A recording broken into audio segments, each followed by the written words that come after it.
자본주의와 시장 경제의 강점, 열심히 일한 자에게 더 많이 돌아온다. 또 더 많은 재산을 늘릴 수 있다. 하지만 언제부턴가 우리 국민과 기업 사이에서는 열심히 일하면 뭐해? 어차피 다 뺏길 텐데. 이런 자주 섞인 풍자어가 확산되고 있습니다. 이런 상황을 의식해서일까요?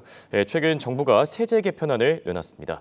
오늘은 이 문제에 대해 자세하게 알아보겠습니다. 한국경제신문의 한상춘 논설위원 나와 있습니다. 안녕하십니까? 네, 안녕하십니까? 네, 오늘 시작에 앞서서 뒤에 상당히 좀 인상적인 그림이 걸려 있습니다. 굉장히 예쁜데요. 네, 제가 방송을 한 지 5년 만에 이런 그림을 처음 이렇게 뒷배경으로 우리 정은국 PD께서 넣어주셨는데요. 예. 저쪽에 돈도 있고 그래서 아마 국민들이 이렇게 우리 국화 꽃이죠. 네, 꽃. 그다음에 태극기, 돈 이렇게 돼서 오랜만에 된 데는 최근에 동학개미들이 좀 증시가 올라가서 조금 숨통이 터지시죠. 그리고 지난 5년 동안 증세 문제에서 기업이라든가 국민들이 굉장히 부담이 됐고 저 자신도 굉장히 부담이 됐었는데요. 이런 감세가 되다 보니까 사실 숨통이 터지지 않겠느냐 해서 이렇게 상징 그룹으로 이렇게 넣으신 것이 아닌가 생각합니다. 아무튼 자본주의와 시장 경제에 지금 이제 말씀해 주셨습니다는 감세만큼 국민의 의욕을 증대시키는 경제하고는 의욕을 증대시키는 것이 없지 않냐 생각하는데요. 공교롭게도 한국경제신문이 시장경제 차달, 기업 중시를 지향하는 사실 신문이거든요.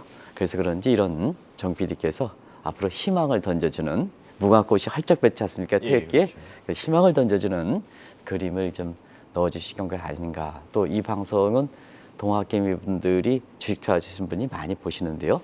기업이든 국민이든 주식 투자하시는 분들은 저렇게 돈을 좀 많이 버셨으면 하는 바람을 섞인 그림이 아닌가 생각합니다. 말씀하신 대로 이 증시에 이렇게 웃음꽃이 좀 활짝 피길 바라는 마음이고요. 자, 오늘의 첫 번째 주제입니다. 지금 푸틴이 유럽에 대한 이 가스 공급 계속 재개하겠다 이렇게 밝히지 않았습니까? 네, 재개한 것 같아요. 예. 이렇게 그 소식은 재개했다고 이렇게 나오는 것 같고요. 확실시해도 되겠죠? 네네. 재개한 거를 이제 이행한 거로 나오고 있어요. 그래서 유럽 국민들 사이에서는 가스 공급이 안 될 때의 그때 상황보다도 수리관 문제에서 완전치는 복구가 되지 않았습니다는 사실 제한적으로 이렇게 가스 공급만 하는 것도 유럽 국민들이 대단히 환호다 이렇게 보이됐습니다. 오늘 국제유가가 상당폭 떨어졌어요. 예. 96달러 떨어진 데고 또 CRB 지수라든가 곡물 가격도 많이 떨어진 데 있어서는 전체로 보면 인플레의 6월 피크한 되면서 다우존스 지수 그래프를 일정 그래프를 보면 장 초반보다 장 막판에 많이 올랐거든요. 예. 지금은 이제 빅테크 기업들의 실적 발표하는 기간 아니겠습니까? 그런 측면에서 그런 것을 미국 증시에서 반영한 것이 아닌가 이렇게 보고 있고요. 우리 이엠캐스께서 자세하게 전해 주셨습니다는 우리가 이 방송 내도 며칠 전에 ECB가 기준금리를 올리겠습니다. 11년 만에 올리기 때문에 이 또한 세계적으로 보면 가장 관심사다. 그래서 오늘 0.5% 올렸죠. 두 가지가 아닌가 생각합니다. 시청자 여러분, 인플레 중시하는 ECB 입장에서는 2월달 금리 CPI 상승 8.6%가 타겟팅의 4배를 벗어났기 때문에 이 부담을 어쩔 수 없이 가져가지 않냐 생각합니다. 예. 그리고 역시 지금 일본은행이 따로 놀고 있습니다는 사실 세계적으로 보면 금리 인상의 동참, 빅테크에 대한 동참 문제가 있거든요. 빅테크는 빅스텝은 0.5%포인트인데요. 이걸 감안한 것이 아닌가 생각하는데요. 우리가 미국 증시를 볼 때 유로화를 잘 봐야 된다 하는 것을 좀 말씀드리면 또 달러 강세를 볼 때 유로화를 잘 본다 하는 것은 오늘 유로화가 강세를 보였죠. 그럼 달러 인덱스는 다시 떨어졌죠. 그러다 보니까 빅테크 기업의 사실 수익이 좀 개선되지 않겠느냐. 예. 그동안 달러 강세 부분에 대한 빅테크 기업의 실적 악화가 유로화의 약세 때는 이렇게 실적 악화로 나타나는데 유로화가 오늘 강세가 보니까 달러 인덱스가 떨어지고 앞으로 기대적인 측면에서는 빅테크 업종의 기대 실적이 좀 개선되지 않겠느냐 해서 오늘 모처럼 사실 일론 머스크가 좀 활짝 웃었을 겁니다. 예. 이렇게 나스닥 지수 올랐습니다는 트위터 지수가 좀 많이 올라갔죠. 일전에 3월 중서부터 시청자 여러분한테 이 주식 분할 트위터에 적극적 M&A 할 땐 사실 테슬라의 주가에 대해서 굉장히 안 좋게 이렇게 말씀드렸습니다. 근데 이제 최근에 방송에서는 일론 머스크가 트위터에 대한 적대적 M&A가 사실 포기한다 하는 관점에서 사실 그 천슬라 도달할까 하는 이런 측면에 시청자분한테 굉장히 의아한 방송을 했어요. 테슬라에 대해서. 근데 오늘은 모처럼 테슬라의 주가가 올랐다 이렇게 됐습니다. 많이 올랐죠? 한 9% 올랐으니까 많이 올랐습니다. 800슬라를 재탈하는 모습 확인해봤고요. 최근 우리 기업과 국민 입장에서 가장 큰 관심이 이 세금 문제가 아닌가 싶습니다. 그런데 어제 새 정부의 이 세제 개편안 윤곽이 나오지 않았습니까? 네, 사실은 지금 국제 뉴스도 좀 긴박하게 돌아가고 있습니다는 우리 국민 기업인 이런 입장에서는 우리 국민의 세금 문제만큼은 더 큰 관심사가 있는 것이 없지 않냐 맞습니다. 생각합니다. 그런 측면에서 정부의 세제 개편은 어제 이제 나왔기 때문에 그 내용을 좀 잠시 오늘 경제에 미치는 영향이라든가 아니면 증시에 미치는 영향을 한번 살펴볼 필요가 있는데요. 대체로 그 워낙 광범위한 내용이기 때문에 한국경제신문에 자세하게 실려져 있습니다. 그래서 대충 윤곽만 좀 말씀드리겠습니다. 세제 개편에 윤곽이 나왔는데요. 전체로 이 개편을 볼 때는 국가와 민간의 역할을 어디에 주도권을 주느냐가 가장 그 세제 개편의 주가 되거든요. 그런 측면에서는 이번에 그 세제 개편안은 오랜만에 빅 가먼트 큰 정부보다는 스몰 가먼트 작은 정부를 지향했다 이렇게 보시면 되겠습니다. 그런 과정이니까 민간이 보이죠. 민간이 보이니까 기업이 보이고 국민이 보이는 겁니다. 그래서 기업과 국민을 이어다 보니까 기업과 국민의 가장 아킬레스건을 건드려주는 것이 세제 개편 방향이죠. 그래서 그동안 증세 이전 정부에서는 증세하는데요. 이번에는 감세를 정했다 이렇게 보시겠습니다. 그리고 당초보다도 굉장히 세제 개편 내용이 광범위했다 이렇게 이제 보시면 되겠는데요. 그 내용을 좀 가장 중요한 정치적 측면, 경제적 측면에서 중요한 사항만 좀 말씀드리겠습니다. 이전 문재인 정부에서 법인세 최고세율을 올린 것이 가장 큰 문제였었죠. 그때 당시에 21%, 22%를 25%까지 끌어올렸는데요. 이걸 OECD 평균 수준 22%로 이렇게 낮췄습니다. 또 세부적으로 단계별 인하 방안이 있는데요. 너무 그 시간이 경과되기 때문에 한국경제신문을 참고하실 필요가 있고요. 소득세도 15년 만에 가압표 조정을 했습니다. 그리고 세율도 동시 인하를 추진했습니다. 근로소득자 입장에서는 굉장히 근로역을 고치지 않겠느냐 하는 이런 그 생각을 해볼 수가 있고요. 그다음에 가장 자본주의에서 문제가 됐던 종부세 문제, 이거는 다주택자 다주택자 벌칙성 세금. 실제로 내본 사람은요 정말 세금이 좀 많이 증가합니다. 벌칙성 세금 부분에 대해서 의욕을 꺾이는 이 부분에 대해서 원칙적으로 폐지를 지향했다 이렇게 됐습니다. 그리고 주식 투자하는 입장에서는 가장 관심이 됐던 게 주식 양도 차익 문제죠. 그렇죠. 이 문제에 대해서 이전 정부는 굉장히 앞당겨 가겠다 하는 측면에서 일단 유예를 했고요. 그다음에 이중과세 문제에 봉착됐던 증권거래소 문제도 인하했던 부분, 아주 세부적 내용이 많습니다. 세부적이 많습니다. 그래서 경기라든가 증시적인 측면에서 이번에 아주 핵심적인 법인세, 소득세, 종부세, 그다음에 주식 관련된 세금 이런 문제를 정리해 드렸습니다. 자세한 내용은 뭐 신문에 잘 나와 있으니까 참조하실 필요가 있다 이렇게 보겠습니다. 핵심적인 내용들을 중심으로 정리해 주셨는데 지금 시장 분위기는 대체로 반기는 것 같습니다.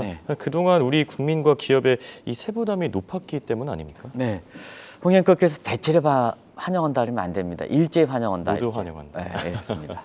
대체로 그만큼 우리 국민들과 기업이 세부담이 컸지 않았냐 생각합니다. 왜 그렇게 했을까 하는 측면은 이전 정부, 문재인 정부에서는 아무래도 세부담이 굉장히 증가됐죠. 그걸 좀 자막을 통해서 간단하게 얘기하겠습니다.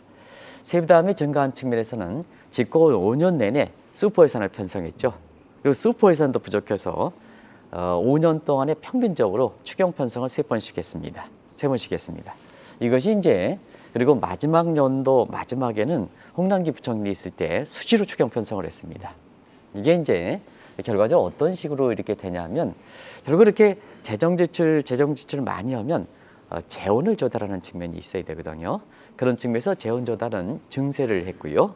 아까 종부세든 재산세든 증권거래세든 모두 증세를 지향했죠. 그리고 적자국채를 병행했거든요. 적자국채 발행에는 나중에는 국가 채무 문제가 있기 때문에 만드 모니티제이션. 지금의 야당이 됐죠. 그때 당시엔 민주당이 여당인데 여당의 일부 극단적인 이렇게 의원들 중심으로 해선 자 재정이 부족하니까 너무 부족하니까 적자국채 발행해 국민들이 안 사. 그러면 중앙은행에 사줘야 되지 않느냐 하는 만드 모니티제이션까지 주장했습니다. 결과적으로 보면 이것이 국민들 입장에서는 국민의 세부담 증가가 OECD 내지는 세계에서 가장 증가 속도가 많았고요. 그다음에 국가 채무의 증가 속도도 세계에서 가장 빠른 이런 국가가 됐다 이렇게 됐습니다. 요걸 좀 세부적으로 국민과 기업 입장에서 세부적으로 보겠습니다. 예. 아까 홍영국께서 벌자니 세금이 무섭고 그다음에 커지면 규제가 무섭다 하는 이런 측면에서 열심히 하면 뭐래요? 다 뺏어가는데 이거 제가 만들어낸 게 아니고 있었습니다. 예. 그걸 좀 더 좀 자세하게 말씀드리면 벌자니 세금 무섭고 규제가 많아서 규제가 무섭다 이런 얘기를 했거든요. 그걸 좀 잠시 말씀드리면 우리 젊은 사람들 미래 희망 아니겠습니까? 미래 희망이죠. 예. 3명 중에 1명이 한국은 살기 어렵다. 우리 같은 사람들이 얘기하면 괜찮은데 미래의 희망이 이렇게 얘기한단 말이에요. 그리고 소득계층에 관계없이 50대, 60대에는 아주 진퇴양난에 속해 있었죠. 어떻게 하면 좋을까? 내가 30대에 저 현대아파트가 있었는데 그때 3억인데 지금 뭐 30억 되는데 세금 하면 이제 나는 은퇴하는데 내가 어떻게 할 것이냐. 그거 팔아가지고 양도세, 취득세 다 내면 다른 데 가서 강배가 가서 살지 못하고 저기 주변에서 살지 못하는데 어떻게 할 것인가 하는 이 측면이 진퇴양난이 있었죠. 그리고 기업도 동일한 고민에 빠졌죠. 그러다 보니까 해외 전부 이전하는 기업들이 늘어났죠. 이런 것이 사실 지난 5년 동안 아주 심각한 상황이었기 때문에 이제 감세 조치에 나선 거다 이렇게 보시면 되겠습니다. 네.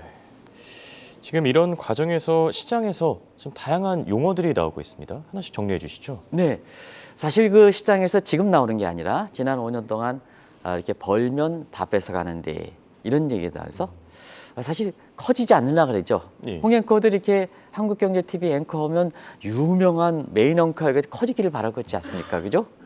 근데 대답이 왜 없으십니까? 당연히 이렇게 했습니다.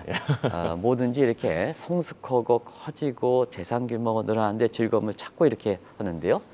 너무 이렇게 벌면 다 뺏어간다. 규제하면 이렇게 굉장히 무섭다. 이런 측면에서 벤자민 버튼 증후군이라는 게 이전 정부에 나왔었죠. 그러니까 이제 벤자민 버튼 증후군은 판사드 영화 벤자민의 시계는 되돌아간다는 예. 이 영화에서 유래됐죠. 그래서 저 같은 이렇게 나이 든 사람이 오히려 세상을 거꾸로 되는 거죠. 나이가 이렇게 드는 게 아니라 나이가 젊어지는 상태에서 일반적인 보편적 추세에 해당되는 이거 잘 보시면 됩니다. 나이가 들어가는 상황에 나이가 젊어졌을 때 세상이 어떻게 보일까? 그러면 굉장히 부정적으로 보이는 거죠. 그게 이제 피터민 증후군에다 이렇게 부여됐습니다. 또 한 가지는 죄송합니다. 벤자민 버튼 증후군이다 이렇게 부여됐습니다. 같은 각도에서 피터팬 증후군을 한번 보겠습니다. 피터팬 증후군은 아시겠습니다는 성장을 해야 되는데 기업도 사람도 성장해야 되는데 자 아이에 머물러 있으면 부모도 이렇게 보호를 받으니까 자유로운 거죠. 근데 이제 사람이 성장하면 전부 부모님 곁에서 떠나가야 되지 않습니까? 자기 책임성을 갖고 있어야 되지 않습니까? 그래서 뭐든지 사회 규율도 생각해야 되고 뭐 생각해야 되고 자유로움이 많이 구속되는 거죠. 그러다 보니까 영원히 나는 아이에 머물겠다 하는 그러다 보니까 우리 기업 입장에서도 어떻게 되느냐 한 것을 지금 피터팬 증후군과 벤자민 버튼 증후군을 아주 단적으로 한번 보여주는 사례가 한번 보겠습니다. 중소기업 보겠습니다. 예. 보통 중소기업들이 지금 상태에서 중견기업이라든가 이렇게 벗어날 땐 어떤 상태가 되느냐. 우리가 중소기업은 5천억 규모로 이렇게 하는데요. 여기서 벗어났다. 기업이 벗어났다. 중견기업으로 된다.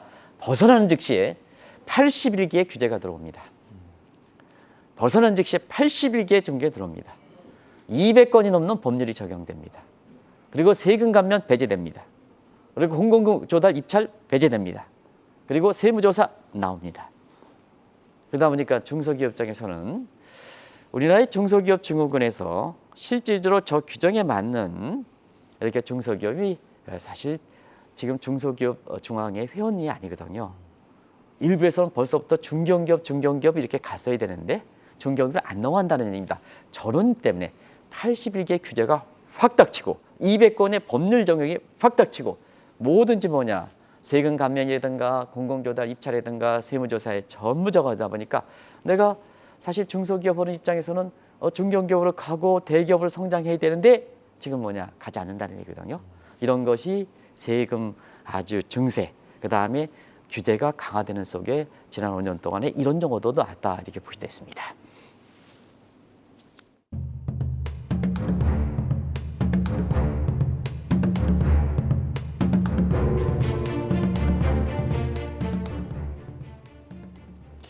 방금 말씀하신 이 벤자민 버튼 증후군이나 피터팬 증후군, 자본주의와 시장 경제 체제의 이 강점, 이걸 시사하는 용어들 아닙니까? 사실은 두 가지 용어는 자본주의라든가 시장의 본질을 아주 훼손시키는 이렇게 증후군이다 이렇게 볼 수 있습니다. 우리가 자본주의라든가 시장 경제에서는 내가 한 만큼 이득이 되고 내가 한 만큼 재산이 벌어야죠. 그것이 미래에 대해서 열심히 거주하는 의욕이 되는 거 아니겠습니까? 그런 측면에서 여기 자본주의와 그다음에 시장 경제 최대 강점은 사회주의와 달리 의욕이다. 경제하고자 의욕이다. 그래서 저기서 경제하고자 하는 의욕은 지금 상태에서 네트워킹 소사이티에서는 심리가 굉장히 중요한데요. 경제자는 그 심리와 직결되는 변수가 아니냐 하는 생각이 듭니다. 그래서 여기 한 가지 더 붙인다면 자본주의와 시장 경제 본질을 훼손시키는 이런 측면에 지금의 디지털이든가 서로 하이 커넥션 소사이티에서 경제하고자 하는 심리를 훼손시키는 문제다. 이렇게 이제 보시면 되겠습니다. 그러다 보니까 우리 경제가 자꾸 뒤떨어지는 문제가 발생하죠. 우리가 보면 자본주의에서 시장 경제에서 가장 기본이 뭡니까? 기업은 이윤이고 개인은 재산 증식 아니겠습니까? 예. 이런 측면. 그거를 사실 훼손시킨다는 얘기죠. 저거 가장 기본적인 거 그림을 저기 그려왔습니다는 그 기본적인 게 훼손시킨다는 얘기입니다. 그러면 어떤 상황이 되느냐 하면 돈을 많이 버는 것 이런 것이 사실 모든 사람들의 어떤 이렇게 희망인데요. 돈을 많이 벌면 뺏어가니까 결과적으로는 저런 도덕적 해이는 문제가 발생한다 이렇게 됐습니다. 자본주의에서 효율을 증시하는데 대기업들, 그다음에 고소득자 어떻게 보면 자본주의라든가 시장 경제에서 최대 성과를 낸 사람이죠. 물론 불법적으로 하는 것 사람을 제외하고는. 예. 그런데 대기업과 고소득자일수록 뭐냐 여기에 징벌적으로 세금을 때려버리면 누가 이렇게 자본주의와 시장 경제의 강점을 이용해서 누가 열심히 하겠느냐 하는 측면입니다. 그러면 이제 사회적으로 다 그런 거 아닙니다는 사회적으로 이렇게 하면 돈을 벌지 않더라도 돈을 번 채에서 국가가 다 해주는데 이런 도덕적 해이 문제거든요. 예. 그러면 결과적으로 보면 우리 문제에 있어서 자본주의와 시장 경제를 지향하는 입장에서 보면 우리 경제가 그만큼 뒤처지는 상황이 발생한다 이렇게 보시면 되겠습니다. 그런 문제가 지난 5년 동안 많이 이렇게 이런 것이 한국 경제 고질적인 병으로 작용했다 이렇게 보겠습니다. 그럼 이제부터 이 감세의 경제적 효과에 대해 한번 알아보겠습니다. 최근 들어 세계 각국이 지금 감세를 지향하고 있죠? 네. 사실은 우리가 새 정부가 감세를 개편을 한 세제 개편이 나왔는데요. 감세가 지금 상태에서는 우리나라만의 문제냐? 그러면 이제 우리나라의 문제는 이전 정부 지우기 차원에서 이렇게 또 가치관의 갈등 문제가 있는 거고요. 세계 모든 국가들이 감세를 지향하면 이거는 이전 정부와 관련이 없다 이렇게 이전 정부와 크게 관련이 없다 이렇게 보시면 되겠습니다. 그걸 좀 세계적 동향을 좀 말씀을 드려야 되거든요. 이 신문에 쓸 때 아마 그런 것을 좀 같이 써줬으면 아마 사실 그 독자 입장에서 보다 보편적으로 평가할 수 있지 않냐 생각합니다. 지금 상태에서 자 재정 역할이 중요합니다. 한번 보겠습니다. 지금 세그플레이션 상황이 인플레 문제에 봉착해서 오늘도 유럽이 기준금리를 0.5% 올렸지 않습니까? 예. 이건 세계 최대 현안인 인플레를 잡기 위해서 통화정책적인 측면에서는 긴축으로 나서거든요. 그러다 보니까 경기를 부양시켜야 되는데 통화정책인 긴축으로 가니까 재정 역할이 중요한 거죠. 근데 이제 재정 역할인데 자 재정 지출 쪽으로 증대시키면 어떠냐? 통화정책은 긴축을 하는데 재정 지출을 하면 충돌 문제가 발생하죠. 그러다 보니까 지금 스태그플레이션의 경기 침체 문제를 재정 지출 쪽이 아니고 감세를 할 수밖에 없다. 여기 보시면 되겠습니다. 예. 그래서 지금 세계 각국들이 감세를 추진하는 것은 이전 정부가 증세했기 때문에 지금 윤석열 정부 들어와서 감세를 해서 대립시키는 거냐 이런 쪽이 아니다 하는 것을 말씀드리겠습니다. 지금 통화정책은 긴축인데 재정은 진출을 하면 결국 충돌 문제가 발생한다. 그럼 재정 지출을 통해서 경기를 부양하면 감세 정책을 추진할 수밖에 없다. 이렇게 보시면 되겠습니다. 그래서 우리가 얘기했다시피 지금 상태에서 지금의 스태그플레이션, 인플레 문제는 총수요 측보다는 공급 측 요인이라는 건 다 얘기지 않습니까? 예. 그러면 원인 대비해서 수단도 같이 가져야 되거든요. 공급 측의 인플레 요인이니까 공급 측으로 잡아줘야죠. 그것이 나중에 설명드리겠지만 1980년대에 지금과 마찬가지로 지금 인플레 상황이 전부 1980년대 이후에 40년 만에 최고치다 이랬지 않습니까? 40년 전에는 그때 상황에도 경기가 침체 속에 스태그레이션, 물가가 올라가는 인플레이션, 스태그플레이션이 될 때 종전처럼 케인지안의 총세와 관리 정책 지금의 얘기하는 금리 인상만과 잡지 어려우니까 새로운 정책이 발생하는 측면에서 아서레프의 레퍼 곡선이 나왔던 거거든요. 그래서 그때 당시에 스태그플레이션 그때 가장 크게 냈던 것이 감세 정책입니다. 그래서 지금은 감세 정책을 통해서 각국들이 이렇게 경기라든가 그다음에 물가를 경기는 부양하고 물가를 잡는다 이렇게 볼 때 있고요. 40년이 되는 상황이 지났기 때문에 이 공급 증시 정책도 40년이 지나니까 공급 증시 정책 변화해야죠. 그런 측면에서 모던 서프라이 사이드 이코노믹에 해서 지금 제네럴 앨런이 지향하는 모던 서프라이 사이드 이코노믹에서 자 감세 그리고 규제 완화. 노사는 뭐냐? 평화를 해야 된다. 노사는 뭐냐? 인건비가 굉장히 중요한데요. 노사가 붕괴되면 안 되죠. 저기 대우조선 것처럼 이렇게 안 됩니다. 지금 뭐냐? 개인의 이기적 행동에 의해서 국가 국민들이 어렵게지는 사회가 된다. 지금 GESG에서 소셜 밸류 가버넌스가 지향하는 게 세계적 추세에서 내 이기주를 위해서 한국 경제가 안 좋아지면 우리 국민들이 이렇게 어려운 상황에 더 안 좋아진다. 그래서 이러한 그 노사분규에서 자자시키는 이런 것이 서프라이 사이드 이코노믹이다. 그래서 새 정부 들어서는 규제 완화도 추진했던 거고 감세도 들어왔던 거고 지금 노조 문제에 대해서 아주 정통한 우리 노동부 장관께서도 연일 지금 대우 파업 현장에 가서 그걸 조정하는 문제가 있지 않습니까? 그것이 뭐냐? 비단 대우뿐만 아니라 우리 국민 전체를 소득 수준과 관련되어 있는 문제거든요. 그래서 이렇게 그런 정책들이 나온다 이렇게 보일 때 있습니다. 그런 각도에서 이어질 필요가 있다. 다시 한번 말씀드리면 감세는 이전 정부의 증세에 대해서 이분법 적용해서 저기 죽이고 여기 살린다 하는 게 아니라 세계 보편적 현상이다 하는 것을 꼭 좀 말씀드리겠습니다. 국내 언론에서 꼭 좀 그것 좀 다뤄줬으면 좋겠는데 그게 안 달아서 좀 경우에 따라서는 이전 정부의 증세를 현 정부에서는 감세로 엎어버린다. 이런 식으로 이해하는 건 아니다는 걸 꼭 좀 말씀드리겠습니다. 네, 감세가 현재 세계적인 추세이다 이렇게 강조해 주셨고요. 그렇다면 경제적 효과는 어떤지 좀 구체적으로 짚어주시죠. 네, 이 대목은 그림을 그려서 시간이 많이 됐기 때문에 이 그림을 통해서 간단하게 그려드리겠습니다. 지금 현재 수준이 지금입니다. 문재인 정부 때 사실 증세에서 지금의 앱노멀 전 비포지적 얘기합니다. 이때는 세율을 증대시키면 정부 세습이 올라가는 게 일반적 상식입니다는 그중에 세율이 올라가면 의욕이 꽂혀서 경제 성장률이 떨어지고 경제 성장면 재정 수입 떨어지는 요 단계입니다. 요 단계 어떻겠습니까? 경제 성장이 올리고 세수를 증대시키는 거꾸로 세율을 떨어뜨려야죠. 저기 이제 현재에서 세수를 떨어뜨려야죠. 세율을 떨어뜨리면 뭐냐? 의욕 고취돼 경제 성장 부양돼 재정 수입 증가돼. 재정 적자 국가 채무 줄여줘.